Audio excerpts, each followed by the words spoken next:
40 years on, Mnangagwa finally emerges from Mugabe's shadow. This is the source. After 40 years in Mugabe's shadow, Emerson Mnangagwa is finally stepping out on his own. But in this article, they're saying there's more than one Emerson Mnangagwa, and we don't know which one we are getting.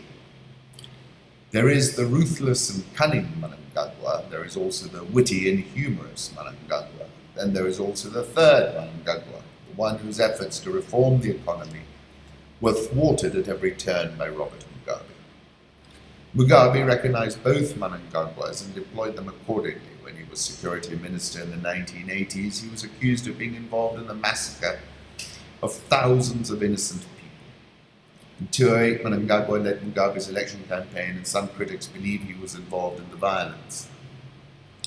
When Mugabe briefly flirted with the idea of economic reform and re-engaging international financiers, he gave Mnangagwa the job. With the likes of allies such as then Finance Minister Patrick Chinamasa, they laid out an economic reform plan in 2013 that involved cutting spending at home, refining damaging empowerment laws, and restructuring foreign debt. There's hope still with him. Mnangagwa was the key strategist for the Zimbabwean branch of the elite network.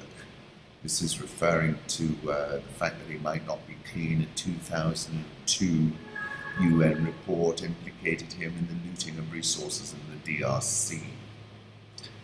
While the popular view is that he's business-friendly, he has no known successful business interests. His farming show in Nyakwe is well run, but there is little else known. And his son has popped up with some pretty extraordinary images of him with tons of cash on a private jet, living it up, saying he's going to be a minister when his father's president. If I were them, I'd probably bring him under control rapidly. Once he gets power and he has to use it and defend it, we will know which Mnangagwa comes out.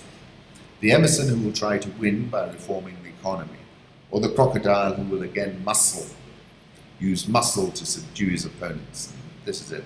He's pledged to lead Zimbabwe toward a new democracy.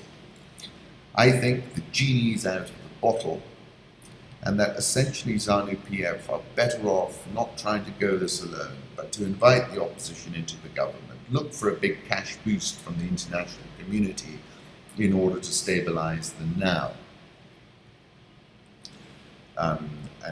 That's the approach I take, and I'm not, but it doesn't look as if he's taking that approach. It looks as if he's going to go it on his own.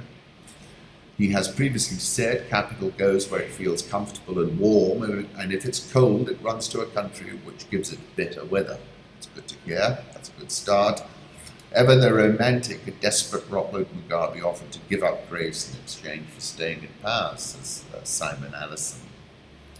After Mugabe, African leaders wonder what next. Hours after Mugabe was forced out, after 37 years in power, Uganda's president, another former guerrilla in office for more than 3 decades, was tweeting about pay rises for civil servants and bright prospects for his army tank crews. President since 1986, Museveni is among Africa's longest-serving leaders, include Equatorial Guinea's Teodoro Obiang, 38 years, Cameroon's Paul Biya, 35 years, Congo's Denis Sassou Nguesso, who's got the ninjas to take care of his close protection, and his stint is 33 years. And we got Togo as well, and this article is saying Mugabe's fall has sent a shiver through a continent whose northern countries saw the Arab Spring revolts tear down repressive regimes, even though many of the new leaders proved as bad as the old. Leaders must put in place mechanisms for a democratic and peaceful transition that will allow new leadership. If not, sooner or later, the people who are suffocating will wake up.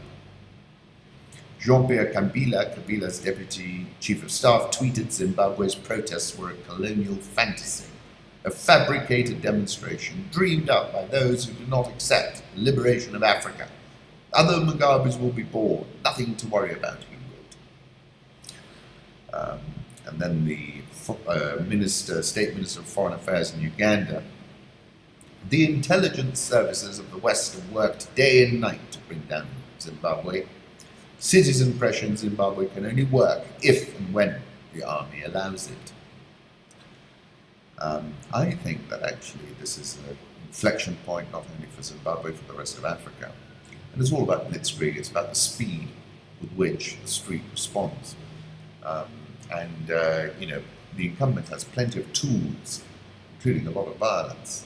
I wrote about this in November 2014. I said, quoting a chap called Martin Aglo, after the Arab Spring, this is the Black Spring, he said.